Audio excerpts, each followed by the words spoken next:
कि रावण नहीं हम पलने देंगे साधुओं के वेश में, रावण नहीं हम पलने देंगे साधुओं के वेश में, अफजल नहीं पनपने देंगे अब्दुल कलाम के देश में, हिंदू हो या मुसलमान अब शीश नहीं कटने देंगे, कसम तिरंगे झंडे की अब ये देश नहीं बंटने देंगे। वहां पे गिद्ध नहीं गए थे, वहां पे सुअर नहीं गए थे, वहां पे इस देश में आस्था रखने वाले, इस देश को लोकतांत्रिक समझने वाले, इस देश में भाईचारे को आगे लेकर के जाने वाले लोग वहां पे पहुंचे थे।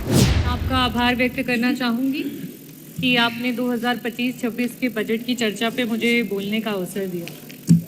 आज इस भरे सदन में मैं सर्वप्रथम संविधान के रचयिता बाबा भीमराव अंबेडकर जी को नमन करती हूँ, जिन्होंने आर्टिकल 25 में हमें ये अधिकार दिया, स्वतंत्र धर्म का सम्मान अधिकार और हर आस्था का सत्कार।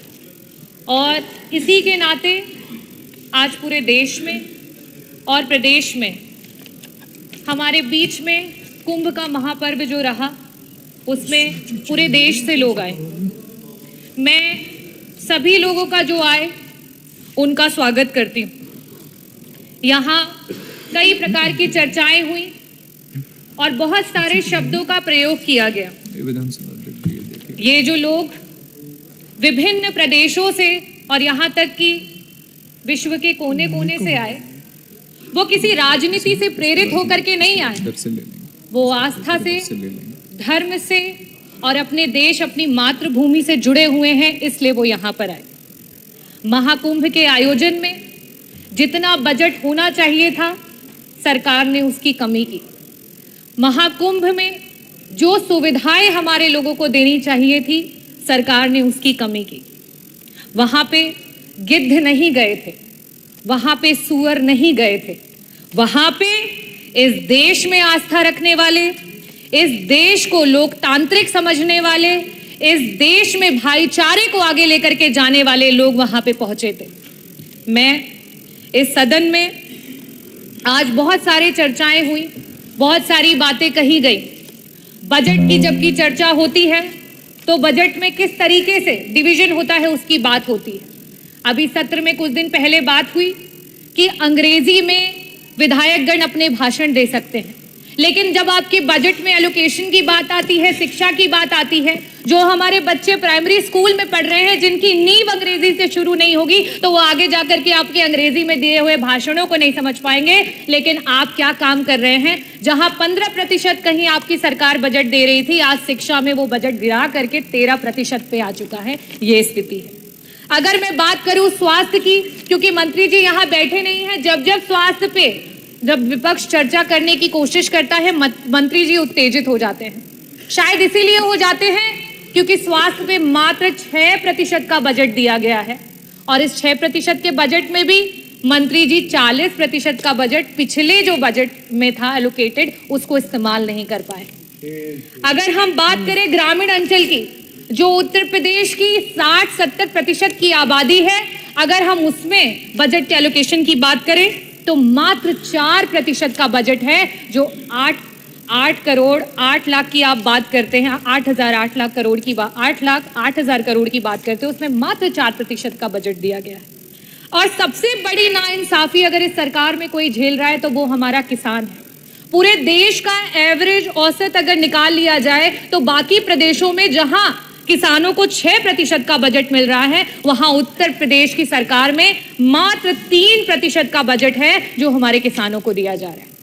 और सबसे आखिरी में और सबसे जरूरी बात, अभी हमारी माननीय सदस्य बार बार पीडीए की बात कर रही थी, तो सदस्य आप भी और यहाँ सम्मानित सदस्यगण, मैं आपको सभी को बताना चाहूंगी कि जहां पूरे देश में 3% का बजट विभिन्न प्रदेशों में, चाहे वो आपका दलित समाज हो, वनवासी समाज हो और अल्पसंख्यक समाज हो, उसको दिया जाता है, वहीं उत्तर प्रदेश में मात्र 1% का बजट दिया जाता है। और उस 1% के बजट में भी आपका 30% का बजट ऐसा धरा का धरा ही रह जाता है, विभाग उसको इस्तेमाल ही नहीं कर पाता है। हम इतने बड़े बड़े बजट की बात कर रहे हैं, मैं आंकड़े रखना चाहूंगी। शिक्षा विभाग में वर्तमान में 14% का बजट जो है वो शेष रह गया, इस्तेमाल नहीं कर पाए। स्वास्थ्य में 40% का बजट ऐसे ही रह गया, उसे इस्तेमाल नहीं कर पाए। आवास में 46% का बजट रह गया, जिसे इस्तेमाल नहीं कर पाए। SC ST माइनॉरिटी में 30% का बजट है, जिसे इस्तेमाल नहीं कर पाए। अगर हम सिंचाई एवं बाढ़ नियंत्रण की बात करें, 35% का बजट है, जिसे इस्तेमाल नहीं कर पाए। अगर हम ट्रांसपोर्ट और PWD की बात करें, 6% का बजट है, जो पुराना बजट है, जिसे आप इस्तेमाल नहीं कर पाए। समाज कल्याण के मंत्री जी यहाँ बैठे हैं, 23% का बजट आज ऐसे ही पड़ा हुआ है, उसे इस्तेमाल नहीं कर पाए। कृषि विभाग वैसे ही 4% किसानों को दिया जा रहा है बजट में से, उसमें से भी 10% बजट ऐसे ही धरा का धरा रह गया, उसे इस्तेमाल नहीं कर पाए। तो मैं बजटों पे बहुत बातें नहीं करूंगी, क्योंकि जो पुराना है उसे ही नहीं इस्तेमाल कर पाए, तो बड़े बड़े बजटों का क्या हवाई लूटी जाए। मैं बात करना चाहूंगी अपने देश की एकता की, क्योंकि जिस समय यहां अंग्रेजी की बात हुई, उस समय उर्दू के बारे में बहुत बड़ी बड़ी बातें की गई। उर्दू में जो लोग बोलते हैं उनको कुछ शब्दों से नवाजा गया। हमारे देश में उर्दू को बड़े ही लगाव से देखा जाता है। हिंदी अगर हमारी मातृभाषा है, तो आज का ये जो देश है वो अंग्रेजी से भी नहीं घबराता है, अंग्रेजी को सीखने की पूरी इच्छा रखता है।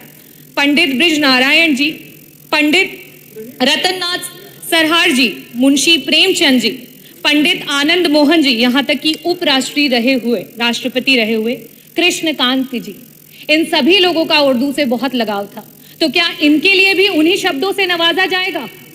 मैं आखिरी में सिर्फ यही कहना चाहती हूँ, ये विकसित देश है, ये प्रगतिशील देश है, और ये युवाओं का देश है, और युवाओं की यही आवाज है कि रावण नहीं हम पलने देंगे साधुओं के वेश में, रावण नहीं हम पलने देंगे साधुओं के वेश में, अफजल नहीं पनपने देंगे अब्दुल कलाम के देश में।